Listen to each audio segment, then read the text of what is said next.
Salut tout le monde, j'espère que vous allez bien. Alors pour aujourd'hui, on se retrouve pour une vidéo poterie où je vais vous montrer ma première cuisson avec mon tout nouveau four de la marque Scott.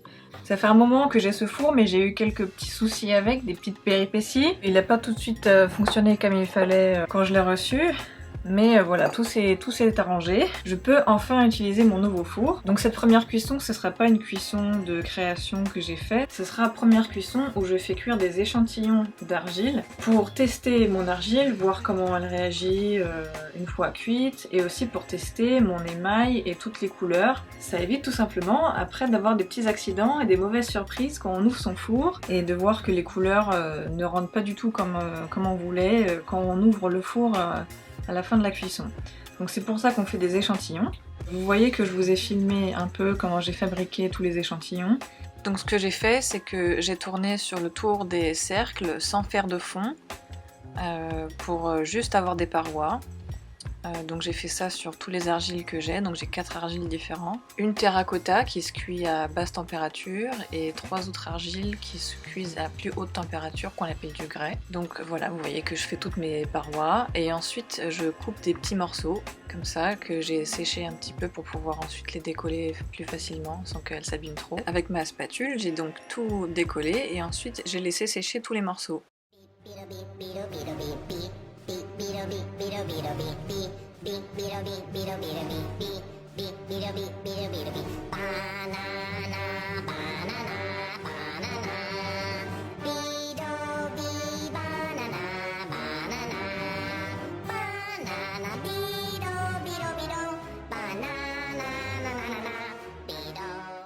Une fois que ma petite armée d'échantillons a bien séché, je l'ai mis dans le four pour sa première cuisson. Cette première cuisson, ça sert à cuire à moitié l'argile pour que ensuite, quand on applique l'émail, ça puisse bien adhérer. Parce que comme l'argile est cuite à moitié, elle est encore un peu poreuse, elle n'est pas encore complètement solidifiée. Ça s'appelle la cuisson biscuit, on biscuite l'argile. Vous voyez que là je sors tous mes échantillons du four après leur cuisson et je vais vous montrer maintenant l'application de l'émail et des couleurs. Alors d'abord ce que je vais faire c'est que je vais préparer mon émail. Est-ce qu'on dirait pas un peu une scène de Breaking Bad là?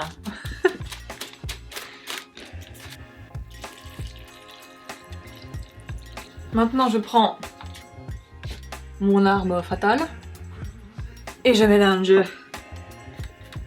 Si ça marche. Merde. Je vais mettre mon petit tablier. Je sens que je vais faire des bêtises. Il est où le tablier? C'est un bordel ici.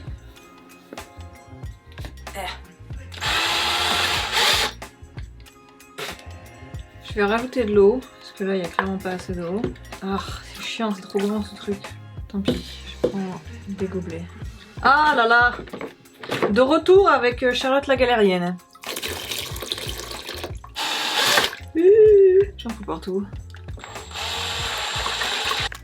D'ailleurs, ne faites pas la même erreur que moi si jamais vous manipulez de l'émail comme ça sous forme de poudre. Apparemment, il faut mettre un masque, mais je ne le savais pas au moment où j'ai tourné la vidéo. L'émail comme ça, la poudre d'émail est très volatile et va très facilement dans vos poumons et ça ne ressort pas. Bon, la prochaine fois je le saurai, mais voilà, portez un masque, protégez-vous. Et maintenant que j'ai dilué tous mes sachets d'émail, je vais maintenant l'appliquer sur tous mes échantillons. Et tous mes échantillons sont numérotés en dessous, comme ça je note dans un petit carnet ce que j'ai appliqué sur chaque échantillon. Sinon c'est impossible de s'en rappeler, il y a tellement d'échantillons, il y a tellement d'émail et de couleurs différentes. Si on numérote pas et qu'on prend pas de notes, laisse tomber, vous allez tout oublier. Me voilà donc en train de noter ce que je fais avec mes échantillons. Donc je les trempe comme ça dans les seaux d'émail. Donc c'est possible de mettre plusieurs émaux sur un échantillon. Donc si je décide d'en mettre plusieurs, voilà, je note exactement lesquels j'ai mis, dans quel ordre. Alors là, c'est pas de l'émail que j'applique, c'est des couleurs. La différence avec l'émail, c'est que l'émail ça se vitrifie, c'est comme du verre une fois que ça fond dans le four. Et ça se vitrifie pas, c'est juste de la couleur qu'on met en dessous de l'émail si par exemple on veut faire des illustrations ou des motifs, etc. Vous voyez que je mets exactement les mêmes couleurs mais sur des morceaux d'échantillons d'argile différents pour voir comment les couleurs réagissent en fonction de l'argile, parce que les couleurs peuvent ressortir différemment après cuisson en fonction de la couleur de l'argile. Et là, après avoir mis toutes mes couleurs, je trempe les échantillons dans de l'émail transparent. Et donc une fois que j'ai terminé de décorer tous mes petits échantillons, je les mets dans le four pour une dernière cuisson, enfin une deuxième cuisson. Et cette fois-ci, c'est une cuisson à plus haute température et plus rapide. Il y a un petit gecko qui est venu me tenir compagnie pendant que je remplissais mon four. D'habitude, c'est impossible de les attraper, mais là, comme il faisait froid et que le gecko aussi était froid au toucher, à mon avis, il était trop faible pour m'éviter. Enfin bref, j'ai laissé le gecko tranquille, et puis ensuite j'ai lancé ma cuisson, et le lendemain matin, j'ai ouvert le four, et j'ai enfin vu les jolies couleurs qui ont bien fondu. Je vous les montre un par un. Alors celui-là, c'est un de mes préférés, j'aime trop le jaune avec l'orange. Ça, c'est très joli aussi. Ça, j'adore, je trouve qu'on dirait une petite vague. On dirait un peu la mer vue du haut. Ça, c'est un joli petit turquoise. Je vous montre la différence sur l'argile qui est un petit peu plus beige. Ça rend différemment. Et puis sur l'argile gris foncé, ça rend un bleu plus foncé. Ça, pas fan. Là, je vous montre l'émail jaune sur l'argile beige et sur l'argile foncé, gris foncé. Et sur le blanc, ça rend beaucoup mieux. Là, c'est un rose orangé et encore une fois, je vous le montre sur chaque argile. La même couleur sur chaque argile pour que vous voyez un peu comment ça rend.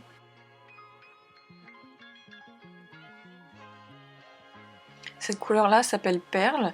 Il y a un petit peu de rose dedans, mais vous voyez que plus l'argile est foncée, plus il y a du bleu qui ressort un petit peu. C'est très joli. Celui-là, j'aime beaucoup, c'est le mélange du turquoise et du rose orangé. Je vous le montre sur les 3 argiles différents et ça fait un joli dégradé bleu vers le rose.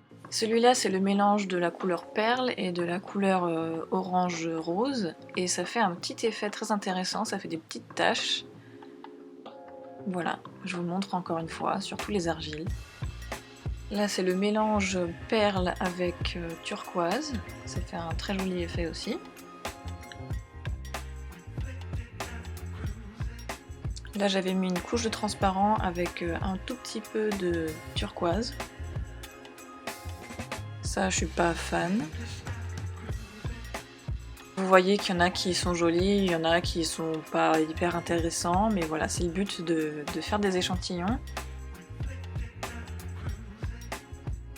Je vous montre quand même ceux que j'aimais moins. Après, dites-moi dans les commentaires si vous les aimez bien. Moi, ceux-là, je les trouvais pas super intéressants. Je trouvais que les émaux se mélangeaient pas très bien et ça rendait des couleurs un peu fades. Là, je vous montre comment les couleurs qu'on met en dessous de l'émail ont réagi.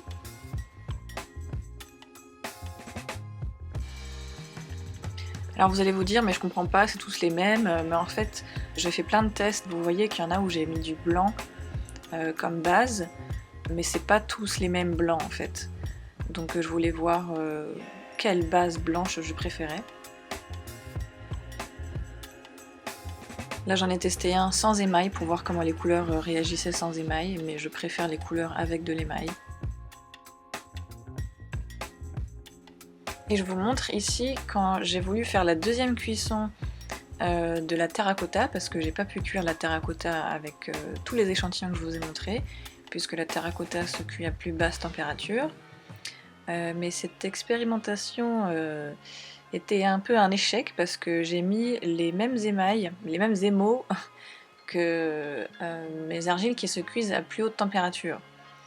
Je me suis dit peut-être que voilà, ça va marcher, peut-être qu'ils vont fondre, parce que ça m'est déjà arrivé d'avoir de l'émail qui avait brûlé alors que je l'avais fait cuire à la température indiquée. Donc je me suis dit peut-être que ça va marcher, même si ça cuit à plus basse température. Mais ça n'a pas du tout marché, il n'y en a qu'un seul qui a cuit, c'est le jaune. Voilà, je vous montre le jaune, il n'y a que le jaune qui a bien fondu. Les autres, ça n'a pas du tout marché. et ils n'ont pas vitrifié du tout. Il faudra donc que je m'achète de l'émail qui cuit à plus basse température, spécialement pour la terracotta, et que je refasse des petits tests avec la terracotta.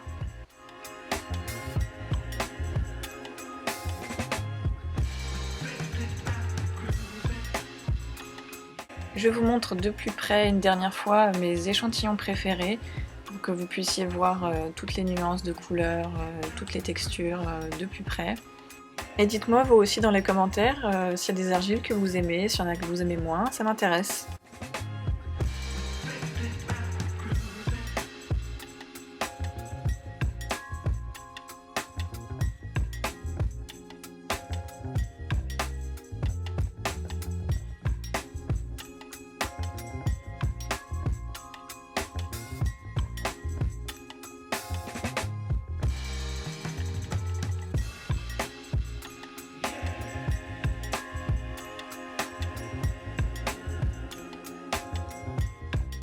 Alors là, vous voyez qu'il y en a un qui s'est cassé, ça s'est pas craqué pendant la cuisson, c'est moi qui l'ai fait tomber, douée comme je suis, et je l'ai rafistolé avec de la colle.